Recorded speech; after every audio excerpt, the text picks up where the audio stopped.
Welcome to the Edtech Throwdown. Join us, Eric Geis and Nick Johnson, as we dive into today's best EdTech tools, tips, and practices. We do the research so you can teach your class. Remember to follow us on social media like Instagram, X, or Facebook by looking for the handle @Edtech Throwdown. Now please enjoy the show.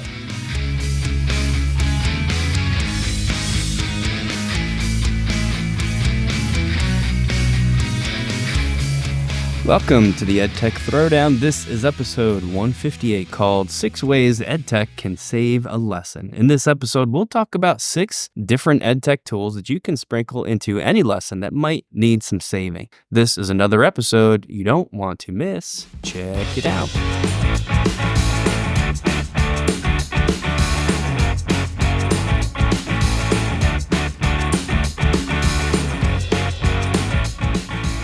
All right, so back with episode 158. This one is always a fun podcast episode when we do things that are kind of creative that will make teaching practice, seem a lot easier to manage sometimes, because we all know when our lessons are tanking. It happens to the best of us. It happens to all of us. You are a teacher of the year, former teacher of the year, and I guarantee you have a couple lessons within the first 10 minutes. You're just like, what am I doing? This isn't working. Where do we go from here? I mean, we could tell stories all day about failed lessons. I had a real bad one a few years ago when my room was full of, I think I've told this before actually, but my room was full of French foreign exchange students, and the students were just having none of the lesson that I was trying to conduct because they were way more interested. I think it was like 6 of these students from France that were like visiting the classroom, and I don't blame them, like I would be too. That is way more interesting, certainly, than anything I was talking about, but it was a complete disaster, and maybe one of these tools would have helped out. But regardless, we do have some fun stuff for you. All of this actually sort of came something not related to school at all. This is, we're dealing here this year with our first kind of snowy winter in a long time. I don't know about you, but I don't mind the snow. I kind of get excited to go out there and see it. I like how quiet it gets. I like, of course, that we get a little bit of break from school. I don't even mind going out and shoveling, right? And of course, when you've got kids, as both you and I do, the whole thing changes. And this particular one started with me on Instagram. I call it Instagram parenting. I don't know if you get these things that pop up, like try this activity with your kids. Do you see this kind of stuff? Well, let me back you up real quick. You like the snow. I like the snow for the first snow. Mm-hmm. After that, when we start getting into February, people need to realize, when I say people, it's Mother Nature. She needs to realize baseball season's coming up. We got pitchers and catchers going back, getting ready for spring training. We need to start brightening up the days, warming up a little bit. Right. But as you said that, I am not really, I don't get Instagram. I just don't get it. Why can't I add a link to a picture? Right. All this stuff just doesn't make sense to me. I need someone to sit me down. I guess this is just showing my age. I get all this other stuff. I'm supposed to be a techie guy, but I just don't get that platform. Okay. Well, you're a TikTok guy, so maybe TikTok has something more similar, but these apps, of course, they're sort of listening to what you're saying and they're paying attention to your searches online and they suggest things to you. So Instagram knows that I'm a parent and it knows that I'm looking for fun and educational stuff for me to do with my daughter. So all the time I get these, parental influencers, typically moms, but a lot of them are dads too. And they're posting cool stuff, different activities that you can do with your kids. Anybody out there who's a parent has the same experience on Instagram, I can guarantee you, because it's just kind of part of the deal. And most of these things I just flip past and I never do because I'm like, yeah, that's not going to work. Yeah, that's not going to work. It's going to be a complete disaster. Well, this one caught me and I should have known from the top it wasn't going to work, but I went for it. I'm talking about an activity for toddlers, for little kids, where you take any kind of a mold. It could be like a cupcake mold, just like a tin of like a cupcake tray. I found these little heart molds, I think for Jell-O or something that we have. And you fill them with water, and that's part of the activity, right? You get your little kid at the sink, you fill them with water, you put some food coloring droplets in the water. Super fun. I was hooked, right? It's colorful. Me and my daughter were doing this. It was great. You throw it in the freezer. So you've got these frozen colored shapes that come out at the end. And then you go outside and you pop them out of the mold, and you decorate the snow with them. That's the activity. So I was like, cool, snow day, we're going to do this. In the morning, I set up these colored things while my daughter was napping. I froze them, and then we came back out to do the, air quoting here, the fun part where we go try to decorate the snow and the snowmen with these frozen molds. This is where the disaster begins. I got to ask you before I explain what went wrong here. Do you see any potential failures with this particular scenario? Keep in mind, my daughter is just past 3 years old. Yeah. Well, I didn't know. I mean, this sounds ridiculous. Like you added too many steps. Like, just take the food coloring out, make a snowman, and just have her squirt the snowman with the food coloring. Yeah. She has gloves on. If the gloves get ruined, it happens. Like, Right. no one looks at your gloves when you're out in the snow. So just go and, let her go at it with the food coloring. I don't understand this whole freezing stuff to decorate snow. Just go decorate the snow. It's a snow cone at your disposal. As you're saying that, everything just seems so much clearer to me now. But man, it was just terrible. First thing that happened is we're trying to pop these frozen things out of the tin. It's freezing cold outside, so they're not coming out. I should have let them like warm up a little bit to get like a layer of water in there. So they should have just not frozen them. I should have just not done anything. Have a cookie cutter, make a heart out of snow, and then have her dabble. Yeah, but it was like they wouldn't come out, so she's getting upset, right? The patience of a 3-year-old is extremely low. So we can't get these things out of the tin. I'm smacking the tin on the sidewalk to try and like force them out because I can see she's starting to get upset. So one of them came out. Most of them are just like breaking and shattering into a million pieces. So she's getting even more upset by that. Finally, I get a little bit smart and I start like cupping my hands around the back of the mold and breathing on it to melt it a little bit so they can actually come out. I'm like, all right, I got this figured out. We're good to go. And some of them actually start coming out unbroken. And I'm like, okay, at least we can, decorate we made a snowman too. So I was going to make them like buttons on the snowman. So they start coming out and I give them to my daughter. And all of a sudden it clicks in my head like, oh, as she's holding these frozen things, they're going to start to melt. And now there's food coloring all over her hands. And again, anybody with parents knows anything on the hands is very soon on the face, on the coat, on the pants. I also was stupid enough to put on the good coat, right? I didn't wear like the junky outdoor play coat. So I see this, relatively nice coat starts getting streaked with like red food coloring. And I can just instantly picture my wife like getting super upset because I'm out there. She's covered in all this food coloring, which she doesn't care about. But now I'm getting upset because I can see the coat being ruined, or at least that I have to figure out how to wash now. So I'm now taking the frozen things from her, which further upsets her. And at this point, I just kind of stood there, looked around, threw my hands up in the air and said, you know what? I should have just skipped this whole thing, stayed inside and let technology save the day by watching a movie, because it was a complete disaster. I got to be honest with you. I wish I would have taken your advice and just like dropped some food coloring in the snow to begin with. Look, I'm going to say this. You're a good dad. Because you planned all this stuff. And just like you being in a classroom, your students are going to appreciate the fact that you tried to change it up and that you flopped on your face. And you know what? You also got a story out of it, which is great. This is a story that Sylvia's going to, laugh at later on. It's what's going to happen, But you also learned from it and you realize that next time I'm going to probably just wear that modern art masterpiece of a jacket that you just created instead of the new one. And you're just going to let her go out with food coloring, keep the gloves on, and see what happens. It's a good point. I mean, there are some positives that come out of it. Even these things that we say are failures never are. The classroom parallel that you brought up is a great one. Your students always appreciate stuff that even if it doesn't work out, sometimes they even like it better because it shows your human side. I don't know if that's what Sylvia got out of this in particular, but one day she might. It also sort of gave us the idea for this episode because it made me think of these moments where, you're in class and your best intentions, they go awry. There's things that happen that you just can't foresee, a ton of stuff that, of course, afterwards seems super clear. And you're like, why didn't I think of this in the moment? And this is a great place a lot of the times where technology can come in and save the day. So that is our theme for today. We're actually going to take a quick break for a message from Teach Better, but stick around because when we come back, we're going to explain 6 EdTech tools that can help you save a failing lesson. This podcast is a proud member of the Teach Better Podcast Network. Better today, better tomorrow, and the podcast to get you there. You can find out more at teachbetter.com/podcasts.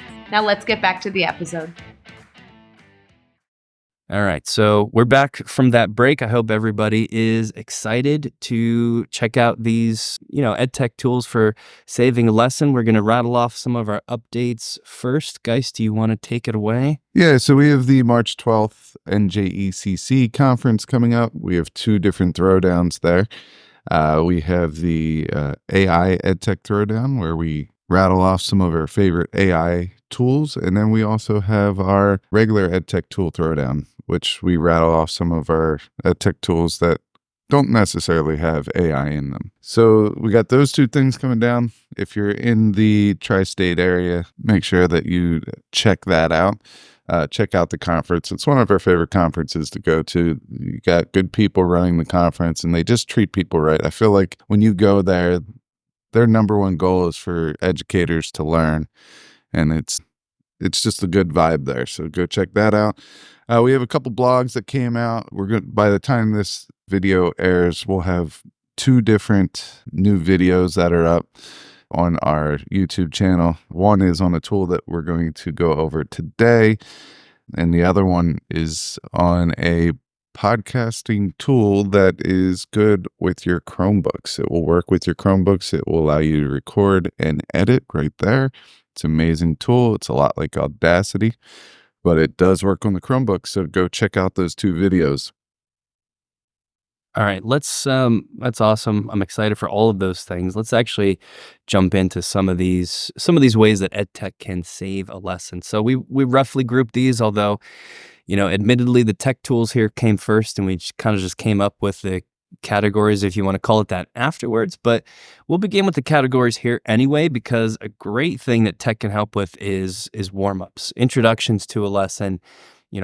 I'm especially guilty of not always paying attention to this just for time. I want to get straight into the meat of it, so I make sure I've got time to go over the homework and explain the content and make sure the kids can finish in class so they don't have too much homework afterwards, all these things.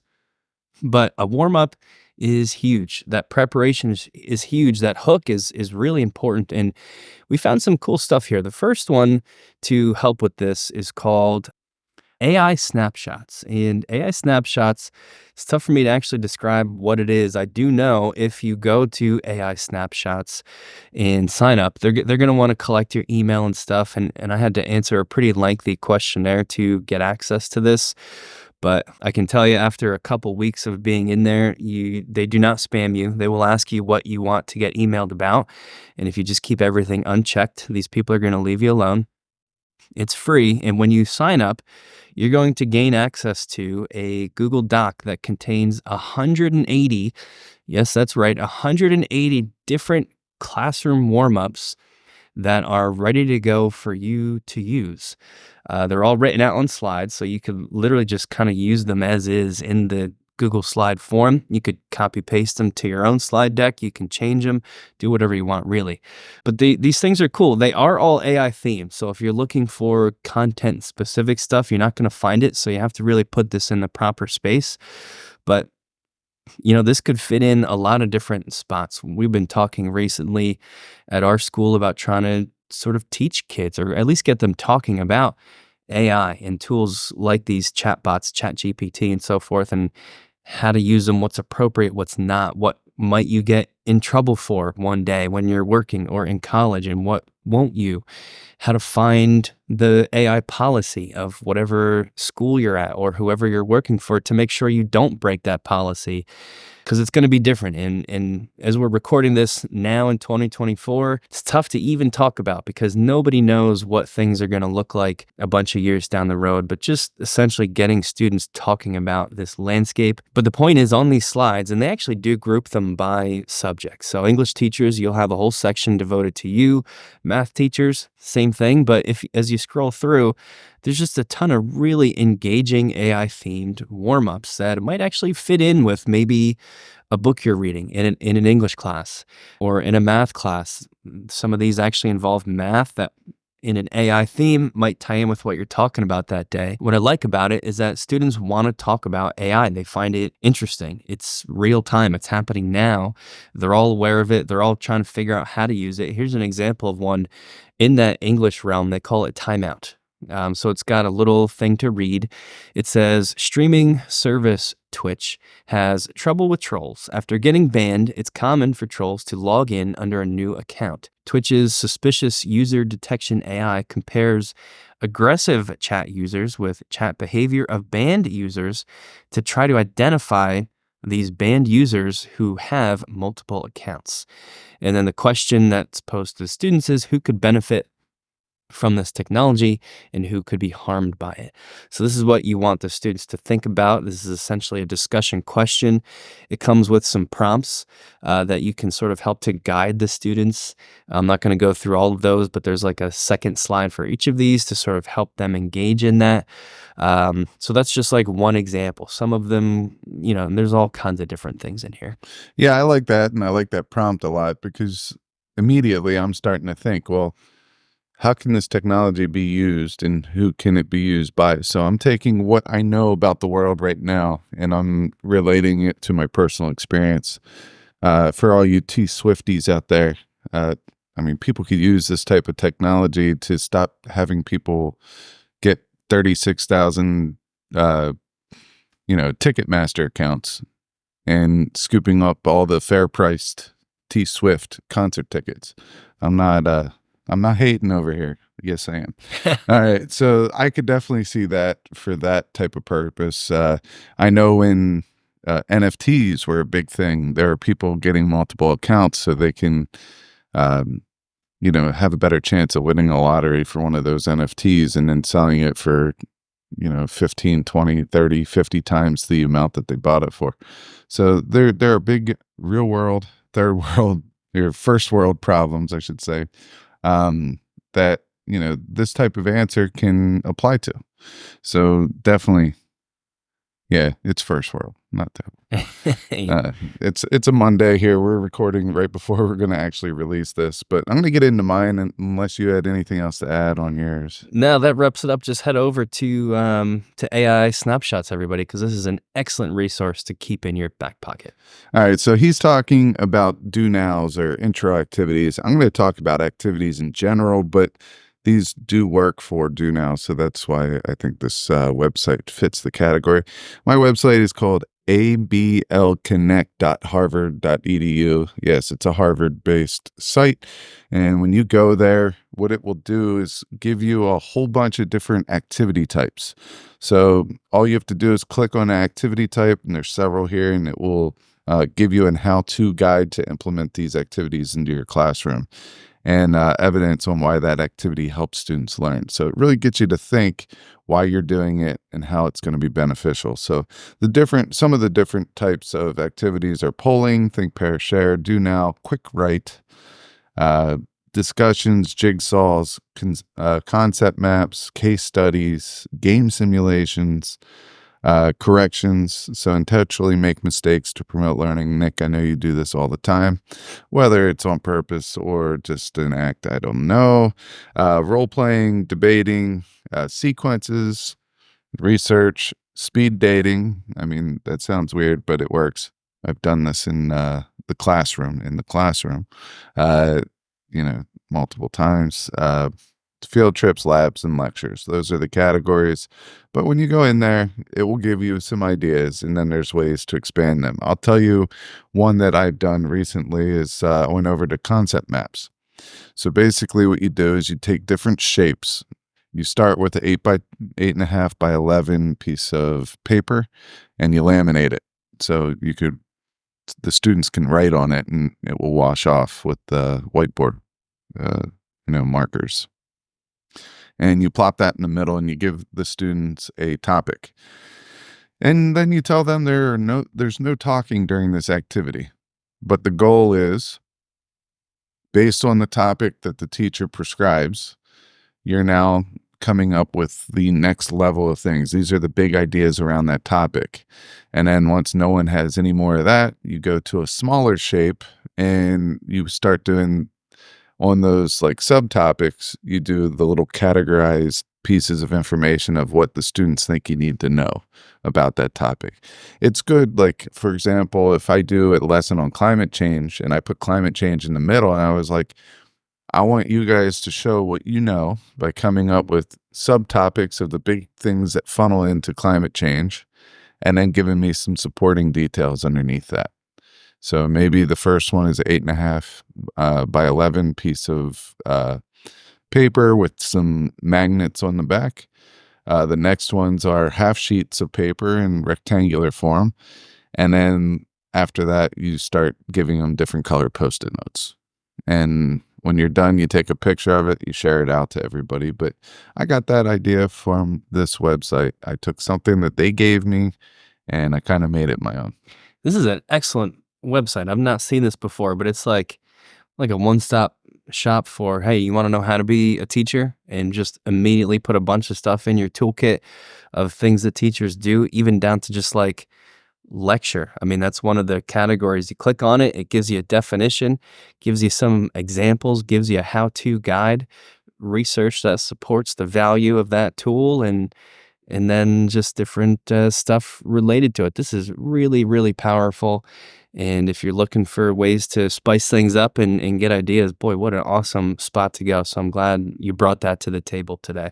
Yeah, that was a good find. And I think we need to get into our next category, which is better engagement. So this one is, you started your lesson, you realize that they're not quite picking up what you're putting down. They don't understand the lesson. So what can we do to get an idea of something that we could replace on the fly?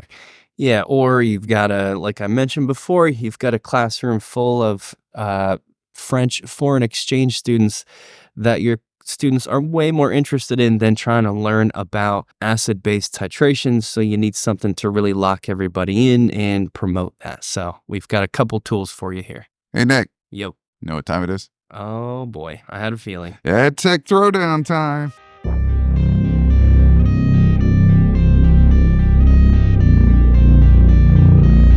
Welcome to the Edtech Throwdown. This is an in-episode competition featuring an Edtech tool, tip, or practice that can be used to enhance learning and increase engagement. In one corner, we have Geist, the genetically confused mixture of silverback, human, and sloth, a walking identity crisis. And in the other corner, we have Nick, the pint-sized powerhouse ready to punch above his weight and give Geist a run for his bananas. It's a showdown between a confused giant and a determined David. Get ready for the ultimate clash of the EdTech Titans. So this is actually a great spot for today's EdTech Throwdown, at least for me, because this is my favorite tool on the list. I don't know if you planned it that way on purpose. I can't imagine why you would have, because I can't imagine anybody voting for whatever you have over whatever I have. Now, do you want to go first, or do you want me to go first? Those there are fighting words. All right. I think the only fair way of doing this, I have a little paper clip that I just found. So I'm going to throw this up in the air. Right now, the wingtips are both open. Tell me how many wingtips are going to close when I throw this down. 1 or 2? 1 closes. All right, none closed, and it was kind of rigged that way. So I get to choose, and I'm going to have you go first because I really don't think yours has a leg up on mine, but we'll see. All right, let's give it a shot, everybody. Remember, with these EdTech Throwdowns, just like our live EdTech Throwdown, you can vote and tell us who you think has the better tool, which of course will be mine in this case. It's called School AI. Every time I say that to people, they think I'm saying magic school. And they're like, yeah, I know about magic school. It's really awesome.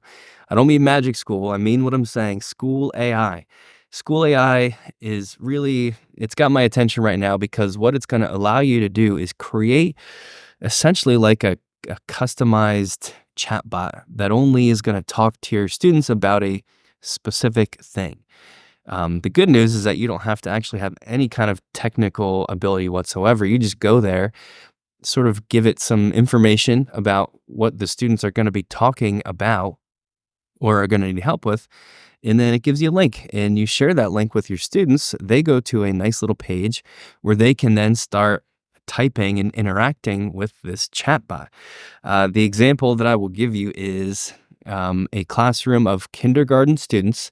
So I'm going to like the total other end of the spectrum here from what we typically talk about.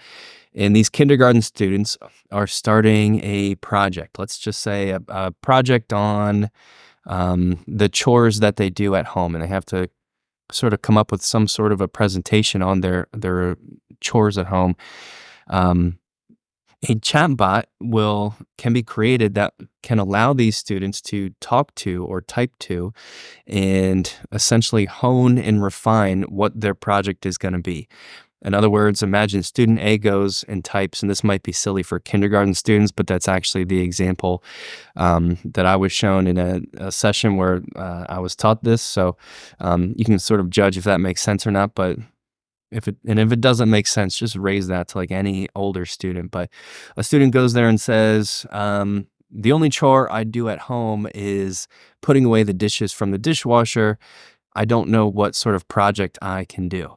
And then the chatbot responds and starts helping the student come up with what this project is going to be. Just picture, if you have a class of 24 students, imagine 24 different versions of you. Maybe not you, because it's not quite as good and personalized as you, but 24 different, slightly not as good versions as you walking through each student individually to hone their project and what it's going to be.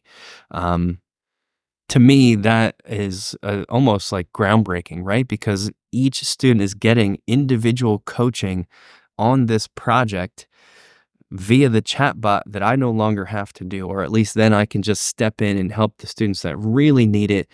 And I just think it's awesome. So this is worth checking out for sure. Go to School AI, everybody. Give it a Google. Head to our show notes because I think stuff like this is likely a big part of the future of education. And School AI is just the first of what will probably be many things like it. Yeah. So I like chatbots. I like interacting with chatbots. I will throw it out there that you have to be cautious in what you're asking a chatbot. So if the chatbot is George Washington, well, in George Washington's day, there has been, a lot that has changed that is socially acceptable and culturally acceptable and all that since George Washington. So if it's taking the stance of George Washington, what I'm trying to say is you have to look for bias. You have to look for what is acceptable, what isn't acceptable, and see if that's okay with you. But these chatbots are amazing, especially if you're asking, basically, you're asking the chatbot to assume a parental role. So we're not giving any specific person there. And I need help coming up with 20 science fair projects that I could do, or 15 STEM projects that I could start, or STEM problems that I can investigate, whatever it may be. So it is very beneficial for those. Now to get into mine, and this one I'm super excited about. It's a Google tool that is coming out. Right now it's an experimental phase, which I think is Google's way of saying beta. I think they like experimental better. But it's called Notebook LM. And to get there, you go to notebooklm.google. This is a research tool. So basically, think of a notebook as a folder or a notebook, like maybe a 3-ring binder, anything where you're going to write down research, or in this case, you can use a PDF, a Google Drive file. You could copy and paste things in there. And what it's going to do is keep those as resources on the left-hand side. All right. And then you have a little search bar on the bottom, which you type in questions. And based on the questions you type, it's going to make note cards. And these note cards are a bunch of information that you get from the sources that you uploaded. So the idea is this. All right. A student goes out and finds credible resources, which they upload into their notebook. And then they ask the AI tool basically to organize some information based on what they want to accomplish. So what I did is I brought in a whole bunch of resources on World War II, the causes of World War II. So I brought 2 or 3 in, I think, to start. I had more, but I felt like that was enough to get where I needed to go. And it's a video that was just published on our YouTube channel. So it is there. You could go check it out and see what it's all about. But I asked it to come up with a list of causes of World War II. And what it did, it spit out 6 or 7 different ones. And then it put some supporting facts underneath it. And the thing I really like is it also tells you where it got that information out of the different resources that you uploaded. All right. So it's a way to organize things. Now, I know what everyone's thinking. Research, students need to know how to do research. Why would you ever show them this tool? Well, I know that in science, when we do lab reports and we're teaching freshmen how to do lab reports, we start by having them write an introduction or write a hypothesis, and we never give them the full gambit. So what if we start off with this World War II project by giving them, let's say, 10 articles, and as a class, they have to say which one of these 10, which ones are good articles to use because they're factual, they're non-biased, they go through the credibility check. All right. Once the class has decided that, then they put that into their notebook. And now we're asking questions and we're seeing what that, search bot comes up with. And as a class, we're going over that. Why is this important? Why is this something that should be pulled out of the references that you just put in there, those resources? And you take it step by step. And then at the end, as a teacher, you say, hey, just want to let you know, we've used AI up to this point. Now you're going to show me what you know. There's no AI that's able to be used for this project. You've gone through it. You saw how effective AI was. We know that it's there, but I want to see how well you can write a paper. And I would turn it into a competition saying, all right, our topic is this, write your paper. And what I'm going to do is I'm going to write a paper using AI. And then what we're going to do is we're going to try to see who wrote the better paper, the AI or one of you in the class, and, make a competition out of it. Anyone that wrote a better paper than the AI gets a point for your team. So it's almost like man versus robot a little bit, but it's with writing a research paper. So Notebook LM, I see a lot of benefits of this, especially if you clearly communicate how it can be used and later on how it can't be used. And then you give them a go at it. Yeah, I mean, just like any other AI, you got to coach students. You got to let them know it's there, but also let them know the right way to use it. I think, crazy powerful. Just like, they self-describe on their main page this way, but it is literally a virtual research assistant. So at the low levels, you're right, you can help those students get started faster and sort of get into it without the typical heavy lift of a research project, which is great, I think. And then maybe at the higher levels too, once they really know how to do it, just doing it faster. And I think that has lots of huge benefits too. So that's a strong choice, man. I don't know if you're listening and either playing along just in your head, or if you're actually going to go vote. That would be a tough choice for anybody, but I think that wraps up our EdTech Throwdown. Mine was School AI, the customizable classroom chatbot, and yours was Notebook LM, the experimental Google research assistant. So I'll put a poll up on our socials. Right now, we are still using at We Got Tech for Twitter handle for the show, but we did start a Edtech Throwdown Twitter handle, which we plan on converting into in a little bit once the word kind of gets out that we switch brand names. But we're having a lot of fun with the Edtech Throwdown, and it allows us to kind of showcase that feature so you know what you're going to expect when you see us at a conference or something along those lines. So the poll will be up on all the socials, and I'll make sure I put it up there. Make sure you do your part by voting for which tool you like best, and if you have any comments about it, please share those along, and let's keep this engagement going. We're going to get into our next category, which is better organization. Nick should be able to beat me in this one because he is the second most organized person that I know. The first one, he just got dethroned by our new EdTech coach here at Hopewell, Dana Heller, who was on the show a couple episodes back. But he's a close second, and I am a very, very distant third. So let's get into the better organization piece. I'll go first on this one. I'm not going to take a whole lot of time on the tool because I think it describes itself. And Nick's giving me a little smirk because I did a little play of words there. Very clever. Yeah, so mine is called Scribe. And Scribe is very similar to Tango.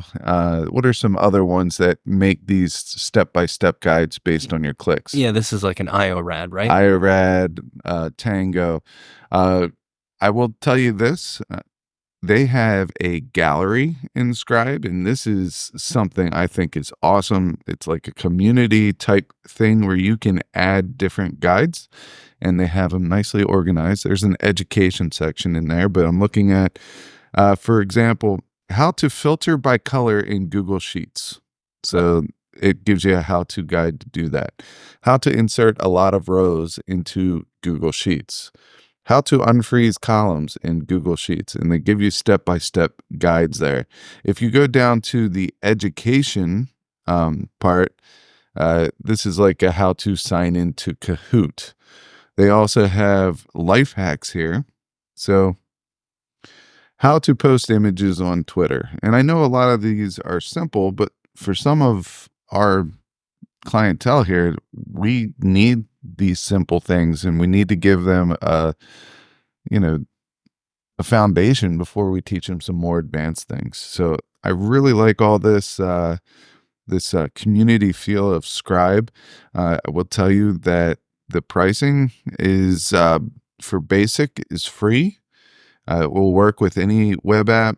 There's quick customization, and there's a shareable with link and embed. So that's basically what I use it for.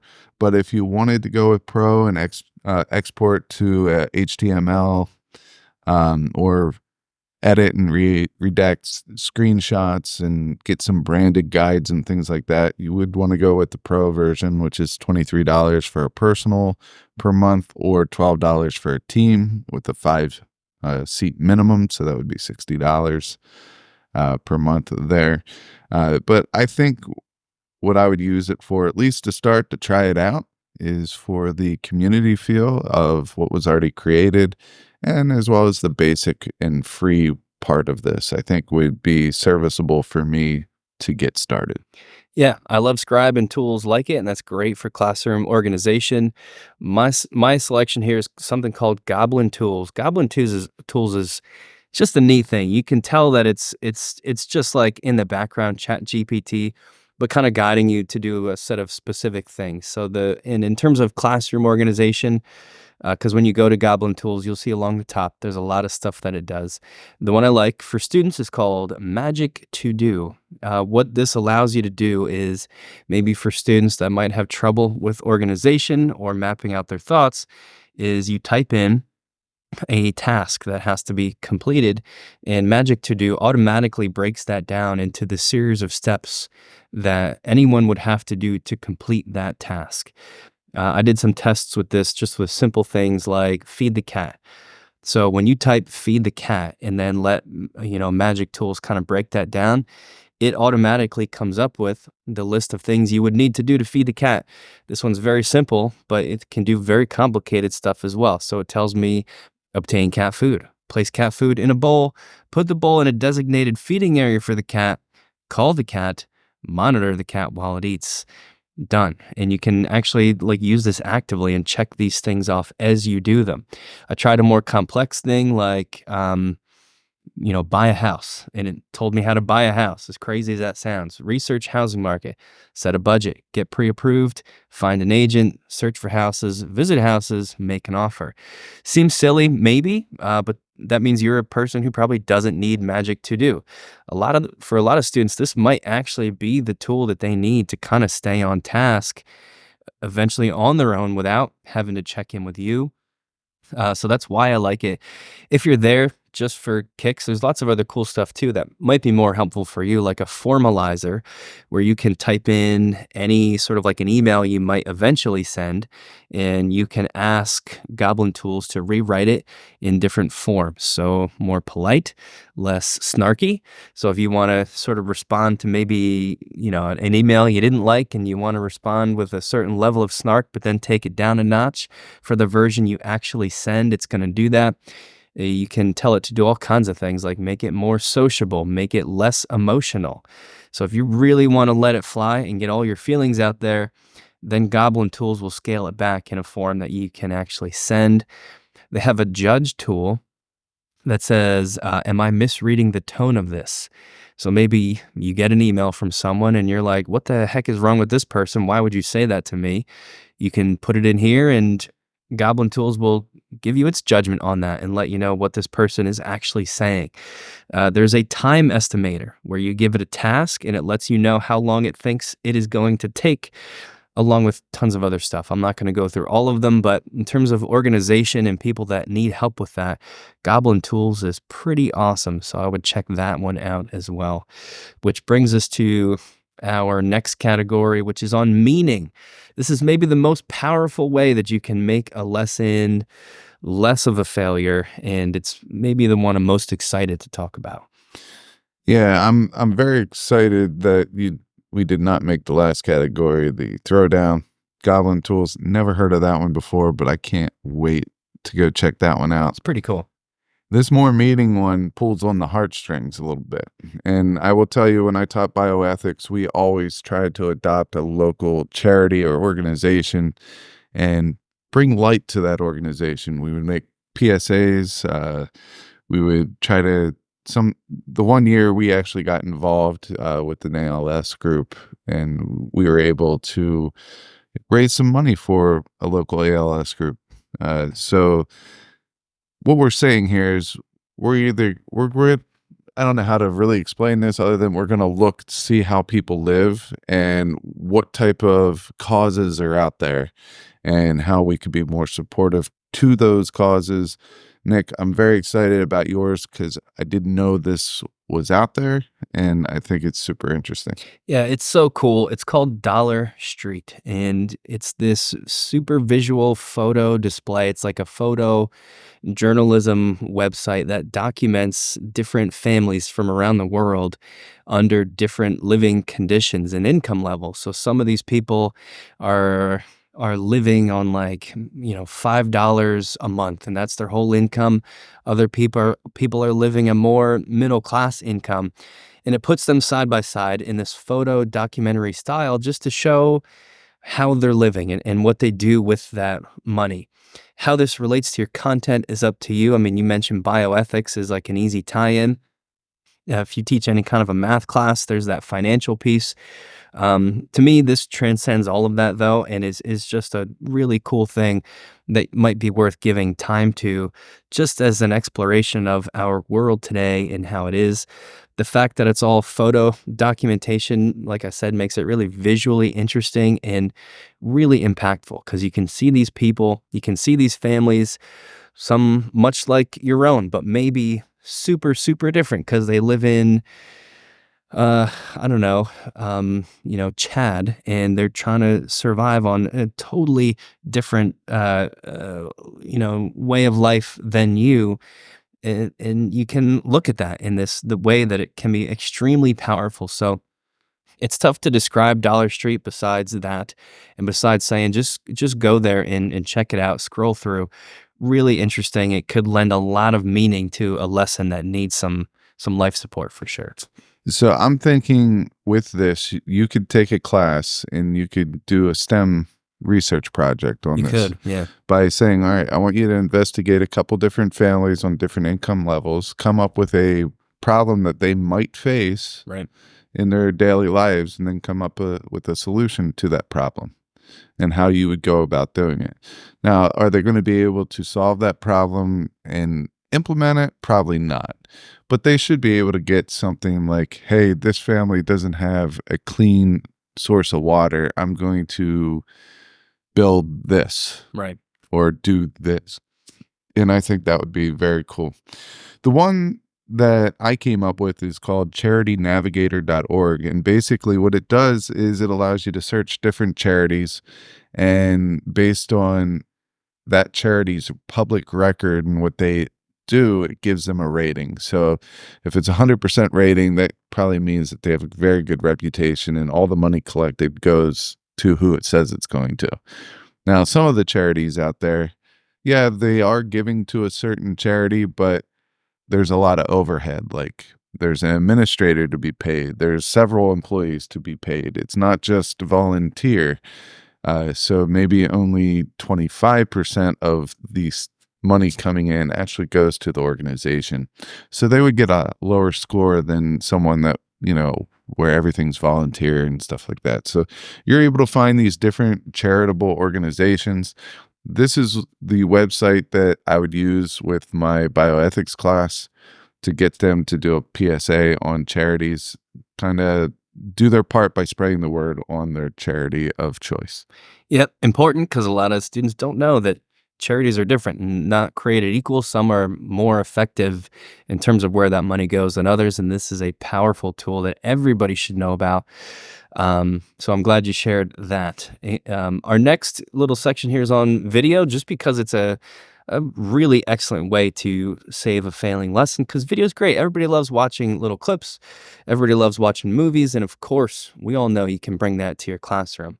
I have chosen something called TED Ed Lesson Creator, and I picked it because we all know about TED Ed videos and how engaging and special they are. I didn't know that TED Ed also has a lesson creator platform where you have to make an account, but then you can choose your TED Ed video that you might just otherwise play, but then customize things that go with it, like animations, questions, things that the students do. You can publish it, send students that published link, and then even monitor student progress, as they watch and complete those activities. So it's just a really cool thing. If you're using a lot of TED Ed videos and you want to take it a level beyond just, hey guys, let's watch this really inspirational person, you could actually use this TED Ed lesson creator to build that out in a more formal way. I didn't know it existed. Maybe you didn't either, but check it out, because I think it could be great. Yeah, all the TEDx and TED Ed resources are amazing.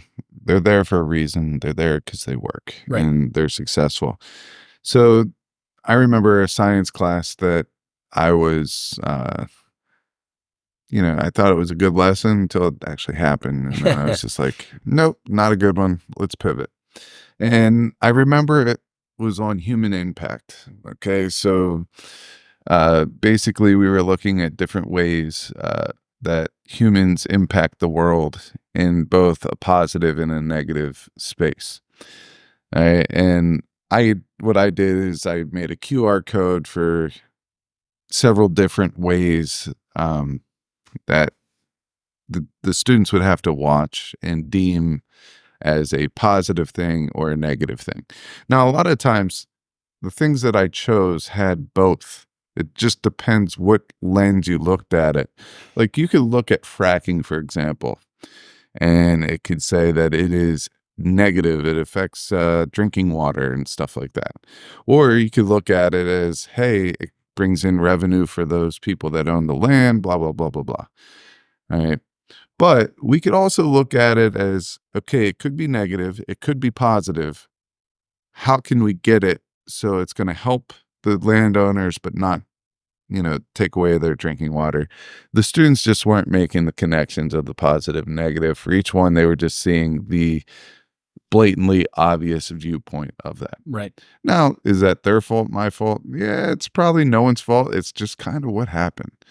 All right. So what I could have done is changed up that lesson completely. But what I decided to do is I decided for them to pick something that interests them, that had a human impact. And I did the opposite. And the two sites that I gave them were This Old House and familyhandyman.com. Now, these are both like, if you go onto the TV and you watch them, I don't know, like, what's the Property Brothers, I think? One's a handyman, one's a real estate agent. And the handyman fixes up the house. Sure. So these sites have a whole bunch of different ways that you could do yourself, like do-it-yourself projects and how to do those within your house. But I wanted them to take it outside of the house. I wanted them to look at solar panels and see how that can impact the world, or take 3 different resources, wood, brick, and sticks, and see which one makes the best house and most affordable, and the pros and cons of each of that. So I wanted them to take human impacts and do the same thing. So what they did is they went to these two sites. They had to come up with, parts of the house that were made and how this could be used in a global forum to solve a problem. And they used these two sites. So what I found out is that if students are challenged with a problem that they can connect to and that interests them, they're going to elevate that lesson more than my prescribed QR codes to videos and have them watch them and discuss it. They want to solve problems. They don't want to view problems, I guess is what I'm saying.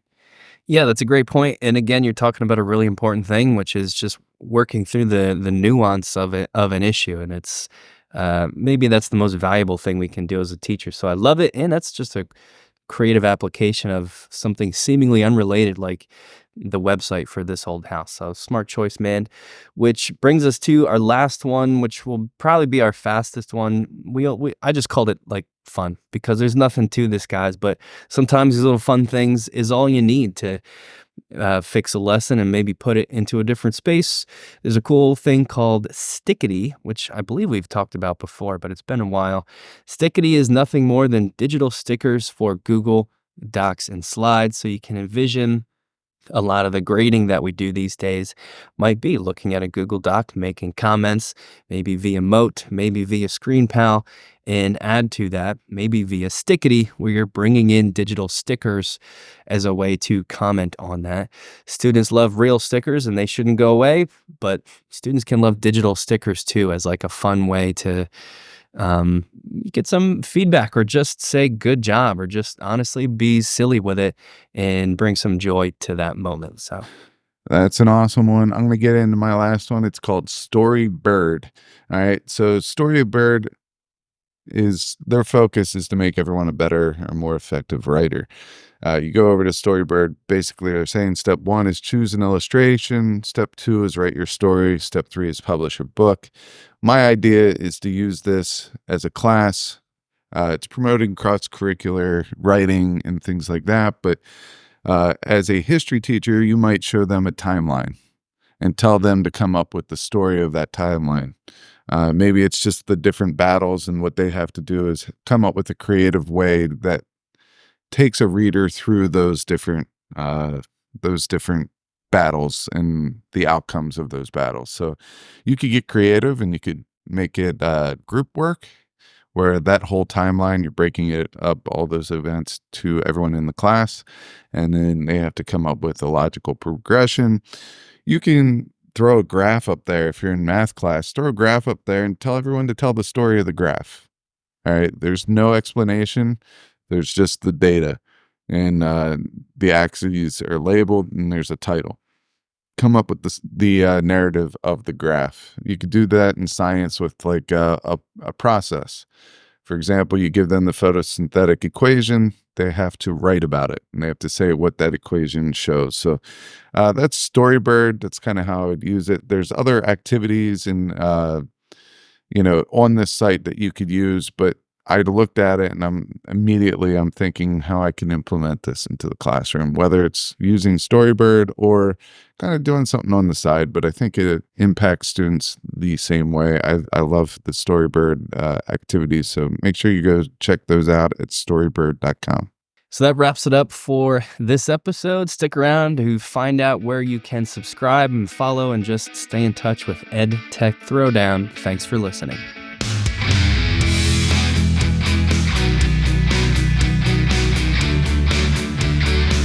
Thanks for listening to the EdTech Throwdown.